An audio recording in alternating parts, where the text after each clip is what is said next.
depuis des siècles. Il hante les légendes. Mi-homme, mi-bête, il rôde à la frontière entre le mythe et la réalité. Certains l'ont vu. Peu en parlent. Ceux qui croisent son regard ne l'oublient jamais. On l'appelle Dogman. Un être tapi dans l'ombre, entre instinct animal et conscience humaine. Mais qui est-il vraiment? Simple survivant? Dernier témoin d'un monde oublié? Ou reflet monstrueux de notre propre nature? Et si, un instant, on s'imaginait à sa place? Et si vous étiez un Dogman? Dans cette vidéo, nous allons explorer les avantages et les inconvénients d'être cette créature légendaire. Puis, on ira plus loin. Dans son esprit, dans ses peurs, dans ce que peut ressentir une telle entité. Bienvenue dans le monde obscur du Dogman.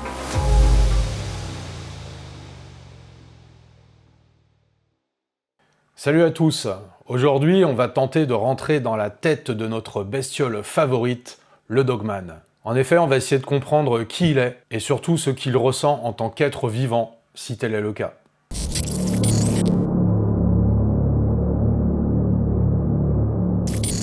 Alors partons du principe de base que c'est un être mi-homme, mi-canidé, un homolupus comme certains l'appelleraient. C'est un être qui vit dans les forêts, dans les champs, dans les plaines et même parfois dans les cauchemars. Alors le Dogman, c'est pas juste un gars qui a oublié de se raser. C'est une créature tiraillée entre deux mondes, souvent décrite comme très grande, très musclée, avec une tête de loup et des yeux et une mâchoire vraiment flippants. La différence entre un Dogman et un loup-garou se fait principalement sur le fait que le loup-garou est plus lié à une malédiction ou de la légende folklorique. C'est un humain atteint du syndrome de la lycanthropie qui se transforme en loup ou en créature hybride lors des pleines lunes. Le Dogman, lui, c'est une entité supposée cryptozoologique. Il a toujours une forme mi-homme, mi-bête, mi-canidé, et il est souvent décrit comme un être réel et sauvage, plus animal que surnaturel, mais ça reste à voir. La majorité des témoignages disent l'avoir aperçu ou rencontré sur des bords de route, dans des forêts, sur des sentiers, dans des champs et parfois même dans des maisons. Tous ces lieux sont fréquentés par l'être humain. Bien que notre civilisation envahisse et détruise la nature au fur des années, peut-on penser que le Dogman aurait un certain besoin de se montrer? Ou est-ce plutôt le besoin de nous surveiller? Mais une chose est sûre, c'est qu'il fascine de très nombreuses personnes. La société actuelle étant ce qu'elle est, on peut même s'apercevoir que certains l'envient, voire l'idolâtrent. Et peut-être est-ce le cas pour toi qui regardes cette vidéo. Mais as-tu bien réfléchi à ce que pourrait être une vie de Dogman? Et si toi, tu devenais un Dogman? Est-ce que ce serait une bénédiction ou une vraie galère? Dans la première partie de cette vidéo, on va donc voir les bons et les mauvais côtés de devoir vivre tel quel. Puis dans une seconde partie, nous théoriserons un profil psychologique de la bestiole en prenant compte des différents critères liés à une vie de survie dans une civilisation contemporaine en pleine expansion.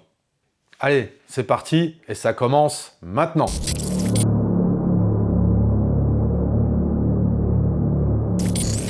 Alors, premier avantage d'être un Dogman. Il a des sens surhumains. En effet, le Dogman a sûrement un flair surdéveloppé. Un simple loup peut déjà te repérer à 3 km à la ronde. Alors imagine un Dogman. Et ça fait que si tu avais cette capacité, tu pourrais sentir ton ex arriver à 500 mètres. Il est aussi probablement nyctalope, c'est-à-dire qu'il peut voir la nuit. Peut-être même qu'il peut voir des longueurs d'onde qui sont invisibles pour nous, humains, comme des infrarouges, des rayons X ou des ultraviolets. Il y a son ouïe aussi qui doit être également hyper développée.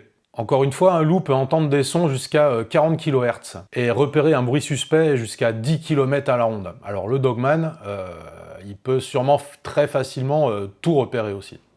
Deuxième avantage, la force surhumaine et l'agilité. Alors ça c'est cool parce que si t'es un dogman, t'es un sportif vraiment accompli. Et sans dopage, tout naturellement. Tu portes ton frigo à une main, tu sautes la clôture du voisin comme un parkour master, tu grimpes dans les arbres comme Tarzan et tu cours plus vite qu'Usain Bolt. Après, si t'as besoin de te faire discret, bah tu es le roi du camouflage et de la marche sur les œufs. Certains disent même que tu peux te volatiliser à la demande. Troisième avantage, t'es un dur à cuire. Une égratignure, même pas mal. Rambo qui se recoulera. Mais quel chachotte sérieux. Toi, t'as le cuir tellement dur qu'il paraît que seules les armes en argent peuvent éventuellement te chatouiller. Et encore, ça reste un mythe. Quatrième avantage, tu fais peur, et ça peut servir. Ouais, fini les embrouilles dans les bars ou dans le métro. T'as même plus besoin de parler. Tu lances ton regard perçant, en rouge parce que c'est plus flippant. Tu souris, et c'est bon, y a plus personne. C'est qui le patron ici? Cinquième et dernier avantage, tu as une liberté absolue. La liberté totale. Pas d'impôts, pas de patron, pas de frontières. Tu vis dans les bois, tu dors à la belle étoile. Tu vis d'eau fraîche et de ce qui se trouve devant toi. La belle vie, quoi.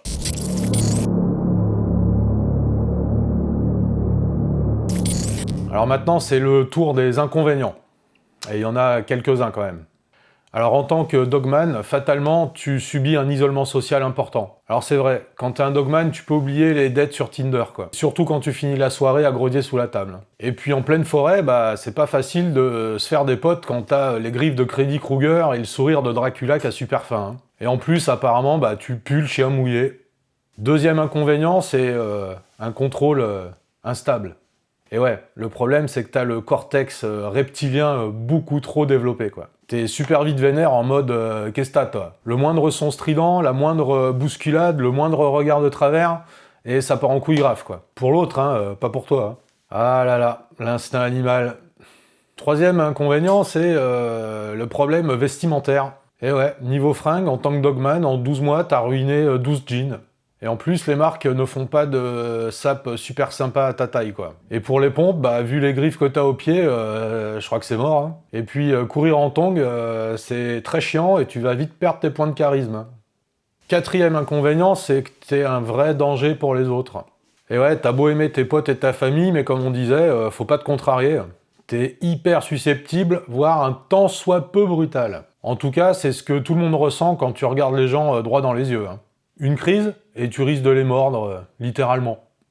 Et le cinquième inconvénient, c'est que niveau réseaux sociaux, bah c'est terminé. Fini les réseaux sociaux. Oublie ta page TikTok, Twitch, Facebook. Et ouais, déjà, en pleine nature, souvent, il n'y a pas de réseau. Et vu les griffes que t'as à la place des ongles, bah, l'écran de ton smartphone, il va pas durer bien longtemps. Et en plus, si tu poses pour faire des selfies, bah, terminer l'anonymat et la tranquillité. Et le mystère, je t'en parle même plus. Et je crois bien qu'ils font partie intégrante de ton mode de vie et de ton état d'être. Hélas, t'as pas le droit à une vie normale en tant que dogman. Tu vis caché ou t'auras des balles en argent qui te siffleront au-dessus de la tête. Donc, si t'avais le choix, est-ce que tu le ferais ? Est-ce que tu troquerais ta vie d'être humain contre une vie de dogman? Vivre libre, fort, sans limite, mais seul, traqué et incompris? Perso, je sais pas, j'hésite encore.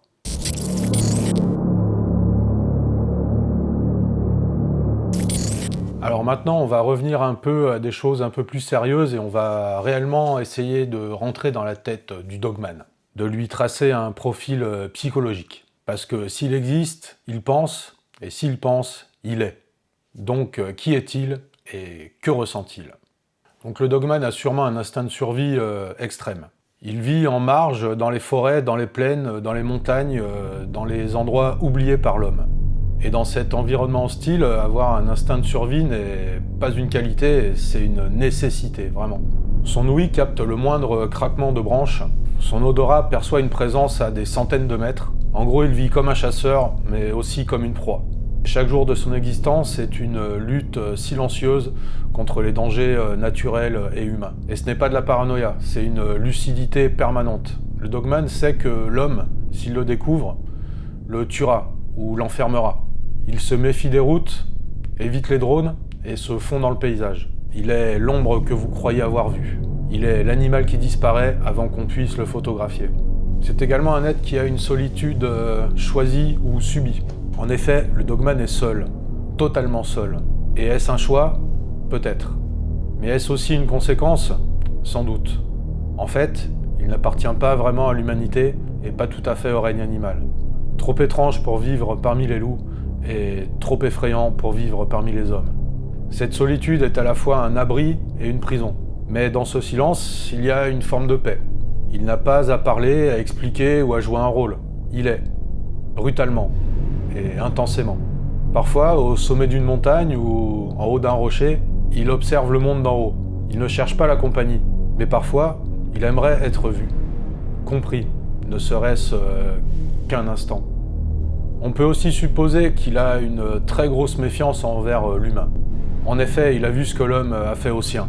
La chasse, les pièges, les expériences. Peut-être même a-t-il été humain jadis. Peut-être se souvient-il d'un foyer, d'une voix, d'un nom. Mais aujourd'hui, pour lui, l'homme est devenu un danger, vraiment.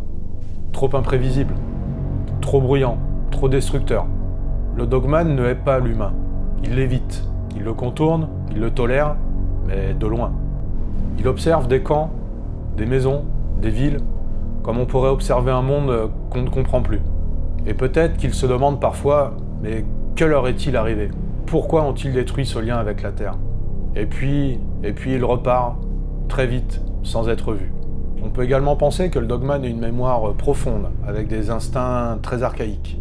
En effet, le dogman n'est pas qu'un corps hybride, c'est aussi une mémoire vivante, une mémoire ancienne. Il porte en lui des savoirs oubliés, le chemin des bêtes, les cycles lunaires, les humeurs de la forêt. Il sait quand la pluie arrive, avant même que le ciel ne change. Il connaît les peurs des animaux sans qu'ils ne parlent. Ce sont des instincts, ouais, mais bien plus précis, bien plus raffinés que ceux de l'homme moderne. Et on pourrait presque dire qu'il est le gardien de quelque chose de beaucoup plus grand. Il ne réfléchit pas comme nous. Il sent, il réagit, il vit en harmonie avec des lois que la civilisation moderne a oubliées. Niveau communication, le dogman a une communication non verbale. Il ne parle pas, mais il communique. En effet, son langage passe par des grognements, des souffles et des postures. Une tête légèrement baissée signifie la prudence. Un dos tendu, l'alerte. Un silence trop long, la menace. Il ne ment pas, il ne joue pas la comédie. Tout ce qu'il exprime est réel, brut, sincère. Et c'est une forme de vérité que l'homme a perdue. Un langage sans mots, mais lourd de sens. Et parfois, dans un croisement de regard avec un être humain, quelque chose peut se produire. Une compréhension immédiate, comme un dialogue sans phrase, mais avec l'âme. Tout ça peut également faire penser que le dogman a une colère contenue, parce que ne vous fiez pas à son calme. Sous ses muscles tendus et son silence, rône une colère, une bête tapie en lui. Et cette colère n'est pas gratuite. Elle vient de la douleur, de l'incompréhension, de l'instinct blessé. Elle est le fruit d'un monde qui l'a rejeté. Mais ce qui est vraiment fascinant, c'est qu'il la retient en fait, cette colère. Parce qu'il pourrait attaquer, il pourrait détruire. Et pourtant, la plupart du temps, il se contente d'intimider, de faire peur et de fuir. Comme s'il refusait de devenir ce qu'on croit de lui. Un monstre. Comme s'il essayait malgré tout de rester un peu humain. Et comme tout être humain et comme tout être libre, il a très peur de la captivité. Parce que s'il y a bien une chose que le dogman redoute plus que les balles, c'est la cage. Être enfermé, observé, disséqué, c'est la fin de tout pour lui. Il ne supporterait pas les murs, la lumière artificielle, l'absence de ciel. Il est né pour courir, pour sentir la terre sous ses pattes, pour sentir les odeurs de la nature. La captivité pour lui, c'est pas juste un danger, c'est la mort de l'âme. Et c'est peut-être pour ça qu'on le trouvera jamais. Parce qu'il fait tout pour rester libre. Parce qu'il préfère mourir que d'être enfermé.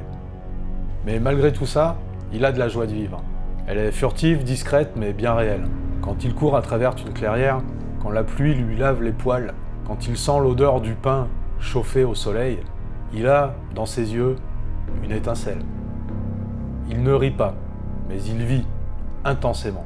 Le dogman n'a pas besoin de fêtes, d'écran ou de musique. Il n'a besoin que du monde réel, brut et sauvage. Sa joie n'est pas démonstrative, mais elle est pure. Et peut-être même que quelque part, il est plus heureux que nous. Pour terminer, on pourrait aussi parler de la vision qu'il a de l'être humain. Une vision qui est entre curiosité et désenchantement. En effet, il regarde l'homme comme on regarderait une légende ancienne. comme quelque chose qu'on a connu mais qui a changé.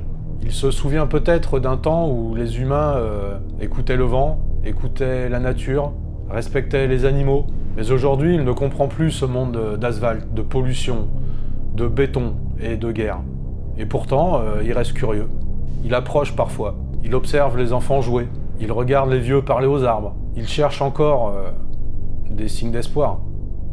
Peut-être qu'au fond, le dogman espère toujours qu'on le comprenne. Les amis, merci d'avoir regardé cette vidéo. J'espère qu'elle vous aura plu. Ce sujet est pour moi très intéressant. Je pense qu'il faut vraiment prendre en compte l'état d'esprit de la bestiole. Parce que si le dogman existe vraiment, c'est beaucoup plus qu'un animal. C'est un être vivant, et beaucoup plus vivant que ce qu'on pourrait le penser. Je vous remercie encore une fois et vous dis à très bientôt pour une prochaine vidéo. Allez, bye bye les amis.